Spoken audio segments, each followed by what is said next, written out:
ధర్మస్థల శవాల కేసు కొత్త మలుపు తిరిగింది. తాజాగా 5 అస్థిపంజరాల్ని గుర్తించింది సిట్.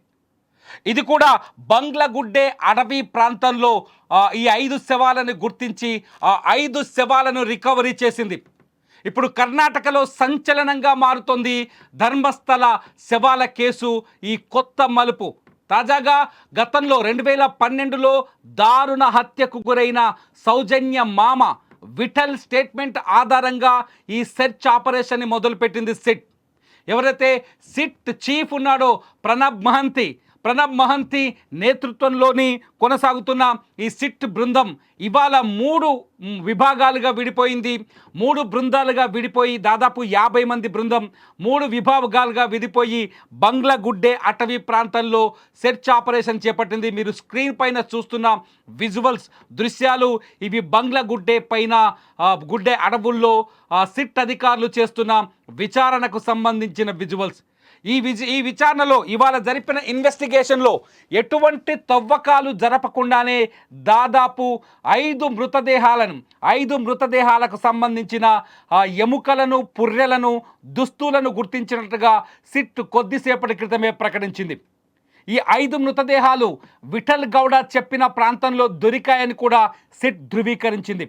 బంగ్లాగుడ్డే ప్రాంతంలో శవాలను పారేసినట్టుగా చెల్లాచెదురుగా ఈ ఎముకలున్నట్టుగా సిట్ ప్రకటించింది.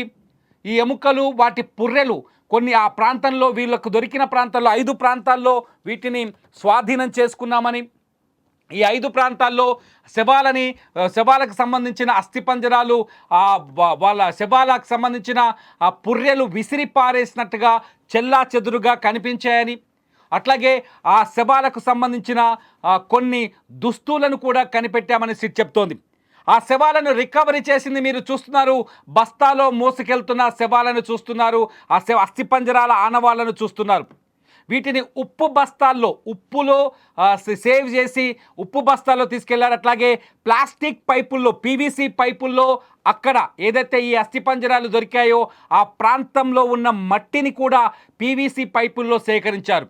ఎందుకు పీవీసీ పైపులో సేకరించారు అంటే ఏదైనా మట్టిలో ఉన్న రసాయనాలు కావచ్చు, వాటి ప్రభావం ఐరన్ మెటల్ పైపులు కానీ మెటల్ వస్తువుల్లో వేస్తే వాటి ప్రభావం అవి కెమికల్ రియాక్షన్కి గురయ్యే అవకాశం ఉంటుంది. కాబట్టి పీవీసీ పైపుల్లో ఆ అవకాశం ఉండదు అనే ఉద్దేశంతోనే అక్కడికి వచ్చిన ఫోరెన్సిక్ టీం, ఎందుకంటే 50 మంది సిట్ అధికారులతో పాటు కొంతమంది ఫోరెన్సిక్ బృందం కూడా ఆ ప్రాంతానికి చేరుకుంది. అడవుల్లో దట్టమైన అడవిలో, బంగ్లాగుడ్డేలో ఉన్న దట్టమైన అడవులో కాలినడకన నడుచుకుంటూ వెళ్తూ దాదాపు 15 కిలోమీటర్ల విస్తీర్ణాన్ని 3 విభాగాలుగా విడిపోయి 3 బృందాలు గాలిస్తే 5 ప్రాంతాల్లో 5 మృతదేహాలకు సంబంధించిన అస్థికలను కనిపెట్టినట్టుగా పోలీసులు, అక్కడున్న సిట్ అధికారులు కొద్దిసేపటి క్రితమే ప్రకటించారు.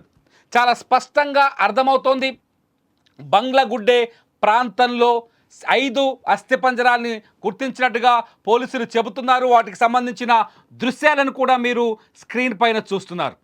ధర్మస్థల కేసు పూర్తిగా దాదాపుగా ముగిసిపోయింది అనుకుంటారు. కానీ ఇవాళ సిట్ ఏదైతే సిఐ జితేంద్ర దయామా నేతృత్వంలో ఈ విచారణ కొనసాగింది. సిఐ జితేంద్ర దయామా అడవిలోకి వెళ్ళి ఈ అస్థిపంజరాలను గుర్తించారు. గుర్తించిన అస్థిపంజరాలను ఆ స్పాట్లోనే ఎవరైతే ఫోరెన్సిక్ అధికారులు ఉన్నారో వాళ్ళ చేతికి అప్పజెంపారు. అయితే వీళ్ళు ఎలా చనిపోయారు అనేది మిస్టీరియస్గానే ఉందని చెప్పాలి.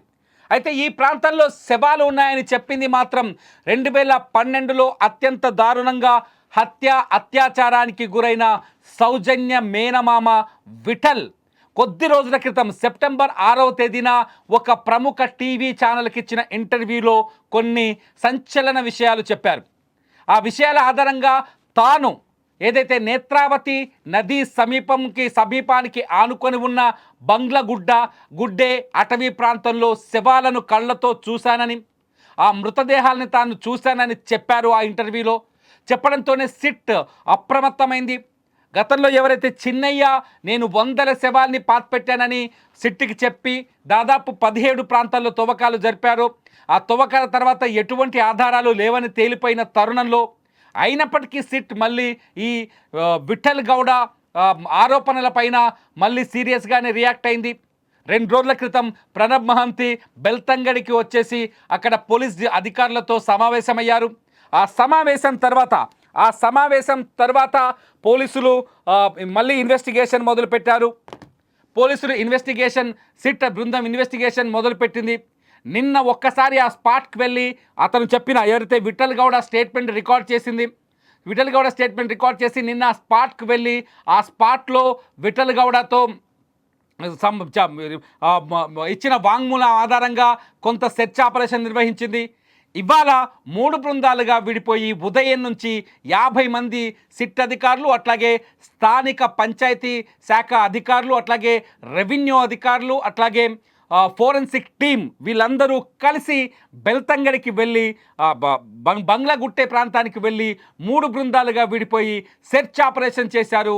ఆ సెర్చ్ ఆపరేషన్లో ఇక్కడ మనకు స్పష్టంగా తెలుస్తోంది 5 మృతదేహాల్ని కనుగొన్నట్టుగా పోలీసులు సిట్ అధికారులు కొద్దిసేపటికే ప్రకటించారు. ఆ విజువల్స్ని కూడా మీరు స్క్రీన్ పైన చూస్తున్నారు. దీంతో ధర్మస్థల కేసు ఒక్కసారిగా కొత్త మలుపు తిరిగినట్టుగా మనకు అర్థమవుతోంది. నిజంగా ఇది ఊహించని పరిణామం. ధర్మస్థల కేసు ఈ మలుపు తిరుగుతుందని ఎవరు అంచనా వేయలేని పరిస్థితి. ఎందుకంటే చిన్నయ్య చెప్పిందంతా పూర్తి అవాస్తవం అని తేలింది. సెప్టెంబర్ 6వ తేదీన చిన్నయ్యను పోలీసులు అదుపులోకి తీసుకున్నారు. గతంలో ఉన్న మాస్క్ మ్యానే చిన్నయ్య. ఎందుకంటే తను కోర్టుకు తీసుకొచ్చిన ఎముకలు పూర్తిగా అవి ఒక మహిళ ఎముకలని ఆయన కోర్టులో సబ్మిట్ చేశారు. ఆ ఎముకల్ని కానీ సిట్ ఇన్వెస్టిగేషన్లో, ఫోరెన్సిక్ ఇన్వెస్టిగేషన్లో చాలా స్పష్టంగా తెలిసింది ఏంటంటే చిన్నయ్య తీసుకొచ్చిన ఎముకలు ఒక పురుష మృతదేహానికి సంబంధించినవని. దీంతో సాక్ష్యాలని తారుమారు చేశాడని, అట్లాగే తప్పుడు సమాచారం ఇచ్చాడని, అట్లాగే ఎదుటి వ్యక్తులపైన హత్యా నేరం కింద ఆరోపణలు చేశాడని ఈ కోణాల్లో అతనిపైన కేసులు నమోదు చేసి అరెస్ట్ చేశారు. ఇవాళ చిన్నయ్య బెయిల్ పైన కూడా విచారణ జరిగింది. అతనికి బెయిల్ నిరాకరిస్తూ కోర్టు తీర్పు కూడా చెప్పింది. ఇవన్నీ పక్కన పెడితే చిన్నయ్య బెయిల్ పిటిషన్ జరుగుతున్న సందర్భంలోనే ధర్మస్థలలో హత్యలు జరగలేదు, అనన్య తల్లి సుజాత భట్ కూడా అబద్ధమని చర్చ జరుగుతున్న ఈ తరుణంలో ఎవరైతే సౌజన్య గత 2012 అక్టోబర్ 9వ తేదీన అత్యంత దారుణంగా ధర్మస్థలలో అత్యాచారానికి గురై దారుణ హత్యకు గురైంది. ఆ సౌజన్య మేనమామ విఠల్ కొద్ది రోజుల క్రితం చేసిన ఆరోపణల నేపథ్యంలో పోలీసులు సిట్ ఆ ఆరోపణల్ని సీరియస్గా తీసుకొని అతని స్టేట్మెంట్ని రికార్డ్ చేసుకొని మళ్ళీ ఏదైతే బంగ్లాగుడ్డే అటవీ ప్రాంతానికి వెళ్ళి ఆ అటవీ ప్రాంతంలో విచారణ చేపట్టింది. విచారణలో చాలా స్పష్టంగా విషయం వెలుగులోకి వచ్చింది. ఇవాళ 5 మృతదేహాల్ని సిట్ బృందం స్వాధీనం చేసుకుంది. నిజంగా ఈ 5 మృతదేహాల్ని స్వాధీనం చేసుకున్న తర్వాత ఇప్పుడు మళ్ళీ అనేక పాత ప్రశ్నలు పునరావృతమవుతున్నాయి. నిజంగానే ధర్మస్థలలో హత్యలు జరిగాయా? ఈ హత్యలు కేవలం మహిళల హత్యలేనా? పసిపిల్లల హత్యలు కూడా జరిగాయా? క్షుద్ర పూజలు చేసి హత్యలు చేశారా?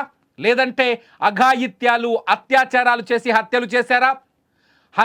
హత్యకు గురైన వాళ్ళలో పురుషులు కూడా ఉన్నారా? ఎవరు ఈ హత్యలు చేశారు? శవాలను తీసుకెళ్లి అడవుల్లో పారేసే అవసరం ఎవరికుంది? మృతదేహాలని అడవుల్లో పడేసి వెళ్తే ఎవరు గుర్తించరని అనుకున్నారా? ఎప్పటికీ ఈ కేసు విచారణకు రాదని భావించారా? ఈ హత్యల వెనుకున్న మిస్టరీ ఏంటనే ప్రశ్న మళ్ళీ కొత్తగా పునరావృతమవుతోంది. ధర్మస్థలిలో ఇన్ని శవాలు ఎందుకు దొరుకుతున్నాయి? గతంలో నర్మదా నేత్రావతి నదీ తీరంలో 6వ పాయింట్ వద్ద తవ్వకాలు జరిగినప్పుడు 2 అస్థిపంజరాలు, 36కు పైగా ఎముకలు దొరికాయి. అక్కడ ఆ ఎముకలకు సంబంధించిన విషయాలు ఫోరెన్సిక్ దగ్గరున్నాయి. ఇంకా వాటి మిస్టరీ బయటకు రావాల్సి ఉంది. 11A స్పాట్లో కూడా ఒక మహిళ శవాన్ని స్వాధీనం చేసుకున్నట్టుగా సిట్ ప్రకటించింది, మనం చూసాం. ఆ తర్వాత 13వ స్పాట్లో తవ్వకాలు జరిపారు, ఎటువంటి డెడ్ బాడీ దొరకలేదు. ఇలా 17 చోట్ల చిన్నయ్య చెప్పినట్టుగా 17 చోట్ల తవ్వకాలు జరిపారు. ఎక్కడ ఒక్క చోట కూడా 11A దగ్గర తప్ప ఎక్కడ కూడా మృతదేహాల ఆచూకీ లభించలేదు.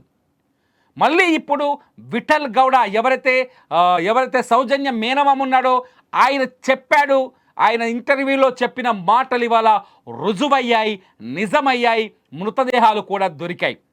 అయితే ఈ మృతదేహాలు ఎక్కడి నుంచి తీసుకొచ్చి ఇక్కడ వేశారు? ఈ మృతదేహాలు అక్కడ పడి అడవిలో పడేసిపోవడానికి గల కారణాలేంటి? ధర్మస్థలి యాజమాన్యం కావచ్చు, ధర్మస్థలి గ్రామ ప్రజలు కావచ్చు, మొదటి నుంచి ఒక బలమైన వాదన వినిపిస్తున్నారు. ధర్మస్థలి అనేది దక్షిణ కాశీగా వర్ధిల్లుతోంది. చాలామంది తమ శేష జీవితాన్ని ధర్మస్థలిలో కొనసాగించి ఆ శివుడి నివాసమైన మంజునాథుడి నివాసమైన ఆ స్థలంలోనే తమ తుది శ్వాస విడిచి అక్కడే మరణాన్ని పొందుతారని, ఆ మరణం ద్వారా తాము శివైక్యమవుతామనే నమ్మకంతో ఉంటారని ధర్మస్థలి ప్రజలు చెబుతున్నారు. అటువంటి అనాథల శవాలని చట్టం ప్రకారం అట్లాగే ధర్మస్థలి ఆలయ నిబంధనల ప్రకారమే ఖననం చేస్తామని ఆ ధర్మస్థలి గ్రామ మాజీ సర్పంచ్ కూడా కొంత మీడియాతో మాట్లాడిన సందర్భాలు గతంలో ఉన్నాయి. ధర్మస్థల ప్రజలు కూడా ఈ విషయాలు ధృవీకరించారు. అంతేకాదు ఈ చిన్నయ్య చేసిన ఆరోపణలను తీవ్రంగా వ్యతిరేకించారు.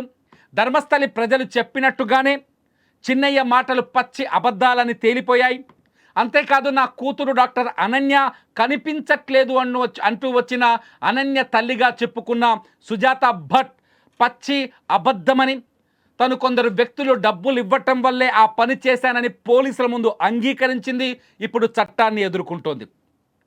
ఇన్ని పరిణామాల తర్వాత సౌజన్య కేసు మొదటి నుంచి ధర్మస్థలంలో అత్యంత ఎమోషనల్ పాయింట్ సౌజన్య కేసు.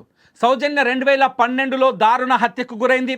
కాలేజీకి వెళ్ళి తిరిగి వస్తూ అక్టోబర్ 9వ తేదీన రోడ్డు మార్గమధ్యంలో ఆమెని కొందరు వ్యక్తులు అట్టకాయించి అత్యంత దారుణంగా అత్యాచారం చేసి హత్య చేసి ఆ శవాన్ని నేత్రావతి నదీ తీరంలో ఒక తాడుకు కట్టి వదిలేసి వెళ్ళారు. అది పూర్తిస్థాయి కక్షపూరితమైన హత్య. ఈ హత్య కేసులో ఇంతవరకు హంతకులు ఎవరో దొరకలేదు. హంతకులను గుర్తించడంలో ఇప్పటి వరకు విఫలమే జరిగింది. పోలీసుల విచారణలో కూడా ఎటువంటి విషయం వెలుగులోకి రాలేదు. హంతకుల ఆచూకీ జాడ దొరకలేదు. ఓ వ్యక్తిని కొంతకాలం సుధాకర్ రావు అనే వ్యక్తిని అదుపులోకి తీసుకున్నప్పటికీ అతను కూడా నిర్దోషి అని సిబిఐ విచారణ తర్వాత బయటపడింది. ఈ పరిణామాలన్నింటి తర్వాత ధర్మస్థలిలో వందలాది మహిళల మృతదేహాలు పాతిపెట్టానన్న చిన్నయ్య మాటలపైన చర్చ జరగడం, ఆ మృతదేహాల్ని ఆ హత్యలు ఆ వందల హత్యలు చేసిన వాళ్ళే సౌజన్యను కూడా హత్య చేసి ఉంటారనే ప్రచారం జరగడం, ధర్మస్థలి చుట్టూ కొందరు వ్యక్తులు కొన్ని సంఘాలు తీవ్రమైన ఆరోపణలు చేయడం, ఈ ఆరోపణల తర్వాత సిట్ ఇన్వెస్టిగేషన్ రావడం, సిట్ ఇన్వెస్టిగేషన్లో ఎటువంటి నిజాలు రుజువు కాకపోవడం, ఈ పరిణామాలన్నీ చూసి ధర్మస్థలలో ఏది జరగలేదు, ఇది పూర్తి కల్పితమైన కథ అని అందరూ భావిస్తున్న తరుణంలో మళ్ళీ ఎవరైతే సౌజన్య మేనమామ విఠల్ గౌడ ఇచ్చిన ఒక టీవీ ఛానల్కి ఇచ్చిన ఇంటర్వ్యూ మీరు స్క్రీన్లో చూస్తున్నారు. సౌజన్య మేనమామ విఠల్ గౌడ ఫోటో. ఇతను ఇచ్చిన ఇంటర్వ్యూ ఆధారంగా మళ్ళీ సిట్ సుమోటోగా ఈ కేసు విచారణని మొదలు పెట్టడం, ఇవాళ 5 శవాలని గుర్తించడంతో కథ ఊహించని మలుపు తిరిగింది. అసలు ఏం జరుగుతుంది ధర్మస్థలలో? నిజంగా హత్యలు జరిగాయా? నిజంగా ఆ శవాలన్నీ మహిళలవేనా, లేకపోతే కొందరు పురుషులవి కూడానా? ఊహించని ఈ పరిణామాన్ని చూస్తుంటే నిజంగా ధర్మస్థలలో మరేదో జరగబోతుందనే చర్చ అయితే మొదలైంది. ఇప్పటికే ధర్మస్థల అంశం కర్ణాటక అసెంబ్లీని కుదిపేసింది. కర్ణాటక ప్రభుత్వం కూడా ఈ కేసు పైన చాలా సీరియస్గా ఉంది. ప్రతిపక్ష బీజేపీ ప్రభుత్వాన్ని టార్గెట్ చేస్తూ విమర్శలు చేస్తోంది. ధర్మస్థల ప్రాశస్త్యాన్ని ప్రాధాన్యతని ధర్మస్థలకు ఉన్న చారిత్రక నేపథ్యాన్ని నాశనం చేసే కుట్ర అంటూ బీజేపీ ఎమ్మెల్యేలు ఏకంగా సభలో సర్కార్ను నిలదీస్తూ వచ్చారు. ఈ పరిణామాలన్నింటి నేపథ్యంలో మళ్ళీ శవాలు దొరకడంతో కథ మళ్ళీ మొదటికి వచ్చినట్టు అయిపోయింది. అసలు మీరేమనుకుంటున్నారు? నిజంగా ధర్మస్థలలో తాజాగా దొరికిన 5 శవాల వెనుక కూడా మిస్టరీ ఉందనుకుంటున్నారా? గతంలో వచ్చిన హత్యల ఆరోపణలకి ఈ 5 శవాలకి సంబంధం ఉందని మీరు భావిస్తున్నారా? లేదంటే ధర్మస్థల ప్రజలు మొదటి నుంచి ఏదైతే వాదిస్తున్నారో ఇక్కడ సహజ మరణాలు ఉన్నాయని, ఆ మరణాలకు సంబంధించిన మృతదేహాలని భావిస్తున్నారా? మీ అభిప్రాయాలని ఈ వీడియో కింద కామెంట్ చేయండి. మీ కామెంట్స్ సరిగ్గా ఉంటే, లేకపోతే మీ కామెంట్స్లో సమాచారం ఉంటే వాటిపైన మరో వీడియో చేయడానికి ప్రయత్నిస్తుంటాను. చూస్తూనే ఉండండి లైవ్ అప్డేట్స్ కోసం, ధర్మస్థల అప్డేట్ కోసం సుమన్ టీవీ డిజిటల్ లైవ్, అట్లాగే సుమన్ టీవీ లైవ్.